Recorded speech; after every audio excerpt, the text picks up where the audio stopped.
During the Brexit referendum of 2016, Prime Minister David Cameron was adamant that this was a one-off event, not to be repeated. I am absolutely clear a referendum is a referendum. It's a once-in-a-generation, once-in-a-lifetime opportunity, and the result determines the outcome. You can't have neverendums, you have referendums. So if Cameron ruled out a second referendum, how could another Prime Minister allow one? The answer is that under the British Constitution, no government can bind its successors. It is always up to Parliament to decide what happens next, and new legislation can be introduced to overturn previous decisions. There are no rules against broken promises. That is also the problem. Because there are no rules, there is also no fixed agreement about how a second referendum would work. There have been just 3 UK-wide referendums in recent British history: on continuing European Community membership in 1975, on changing the voting system to AV in 2011, and on leaving the EU in 2016. In each case, the legislation setting out the terms of the referendum had to be drafted from scratch.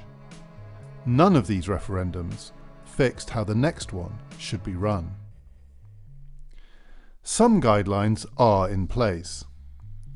Under the terms of the Political Parties, Elections and Referendums Act 2000, PPERA, the Electoral Commission has a statutory role to assess the question for fairness and intelligibility. That doesn't mean it picks the question. This is still the government's job, but it can say if it thinks the question is skewed one way or the other. There are also time limits. PPERA specifies that the formal, regulated period of a referendum must last 10 weeks, including the campaign. Any referendum requires the passage of primary and secondary legislation through Parliament, setting out its terms. This takes time as well. The Institute for Government has estimated that it would not be possible to get a second Brexit referendum done, from start to finish, in less than 20 weeks. Yet even these rules could be speeded up if Parliament were able to agree on new legislation. The difficulty is that Parliament would also have to decide on lots of other things too. Who gets to vote? Does it include 16 and 17-year-olds, as happened in the Scottish independence referendum of 2014? How many questions on the ballot paper? Yes or no, or multiple choice? Is it a straight 50-50 fight, or do the winners need to pass a higher threshold? Decisions, decisions. But there are examples of second referendums from around the world to draw on. For instance, in New Zealand, it has become routine to have second referendums to confirm the results of initial votes. In a 1992 referendum on changing their voting system, voters were first asked if they wanted to keep the current system or switch to something else. Having voted for change, a second referendum in 1993 then asked them to pick from a range of options, which included the existing system.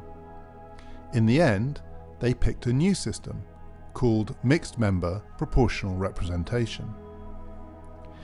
In 2015, New Zealanders were asked in a referendum which of 5 possible designs for a new national flag they preferred. Having picked one, they were asked in a second referendum if they preferred this option to the existing flag.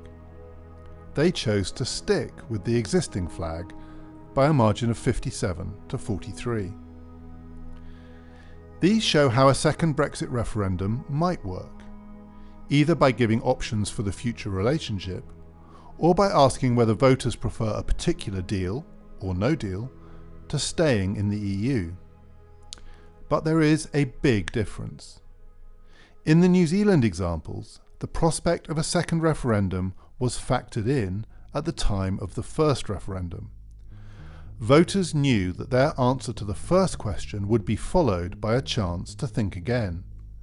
they were under no illusions that the first vote was a once-in-a-generation chance. A second referendum on Brexit would have to face this obstacle.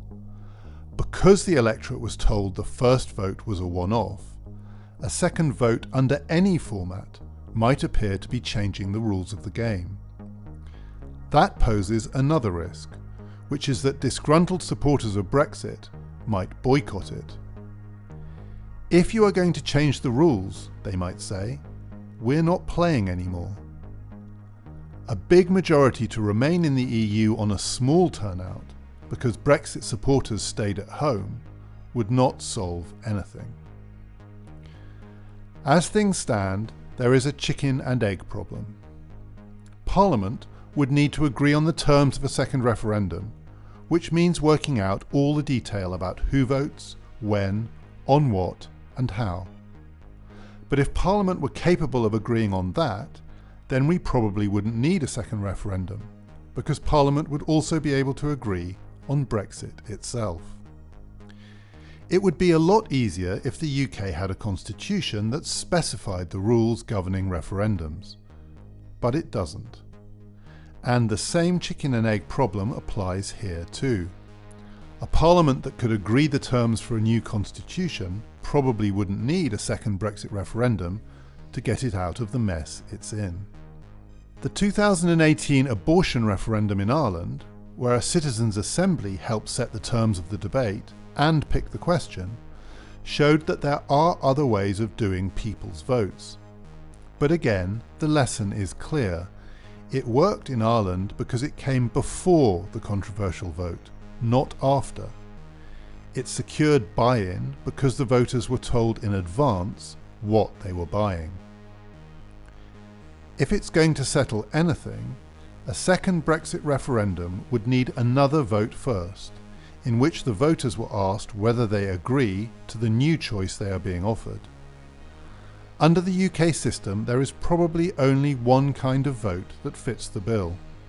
It's called a general election. It is hard to see how there could be a second referendum unless a new government is elected that promised one in its manifesto.